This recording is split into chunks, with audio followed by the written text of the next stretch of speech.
and gentlemen, all Richmond.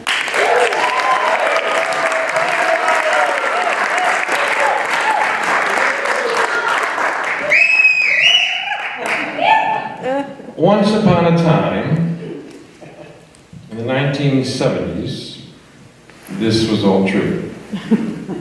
I had long hair. I have it now. I had a white pair of earth shoes. I traveled across country by hitchhiking, taking buses, and riding in cars that could only go 45 miles an hour because they would overheat. I was learning to juggle. I knew many people who had to hide from their sexuality. I had a white supremacist say that he was going to kill me. I had many girlfriends who were not interested in me. And I had somebody ask me, how many times are you going to squeeze those babies? Based on that, this is the story. She said to me, I'm feeling really desperate. And now that I look at you, I realize how desperate I am. Emotionally, this could wreck you for maybe the rest of your life. Luckily, I was given the vaccine early on. She said to me that what she needed from me was for me to travel with her to the West Coast, to a family gathering, to act like we were a heterosexual couple madly in love. Her rich parents would then give her the money. She said that all I had to do was be there. It would be in a fancy restaurant, fancy resort. I could eat and drink as much as I wanted to. There would be maybe a designated time where we could fondle. There would be no intercourse. She said to me that her father would probably, on seeing me, want to offer me money to just disappear. If that was to happen, I could negotiate, and if I could negotiate enough money, I could keep some, otherwise I would get bus fare to where I wanted to go. So, and also during this time period, I was kind of learning to juggle and just traveling around, just beginning, and I had been traveling a lot, and hitchhiking, and food was kind of scarce, and I was in the mood for fondling, and I said I was in love. So we got into an Opel Kadett car. If you remember Opel Kadetts? And it could only go 45 miles an hour, otherwise it would overheat, which gave us tons of time to rehearse being two heterosexuals madly in love. During these rehearsals,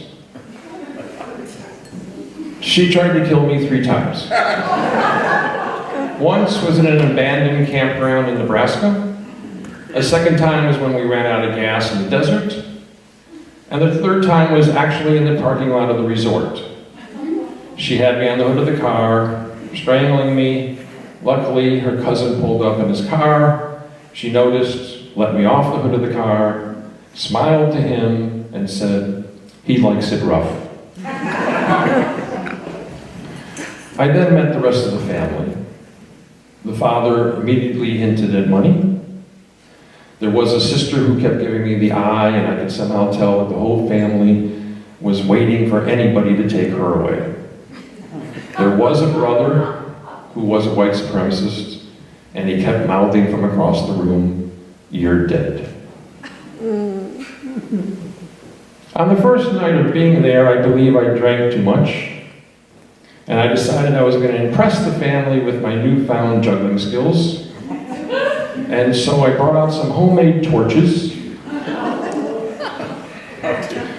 Luckily, the staff at the resort was quick on their feet. The fire was still put out very fastly, and we only lost about half the tent.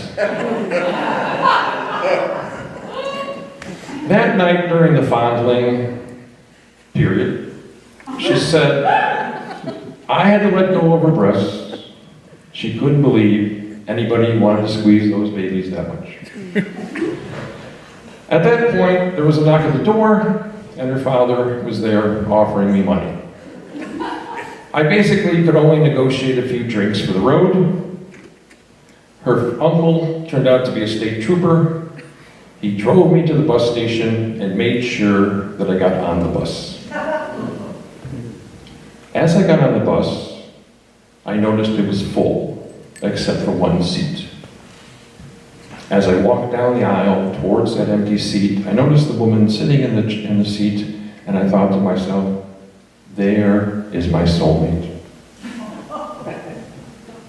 As I got closer and came up to the seat, she looked up and she said, "Can I offer you some money not to sit here?" It was an 11-hour bus ride. When we got off the bus, we moved in together for 3 months.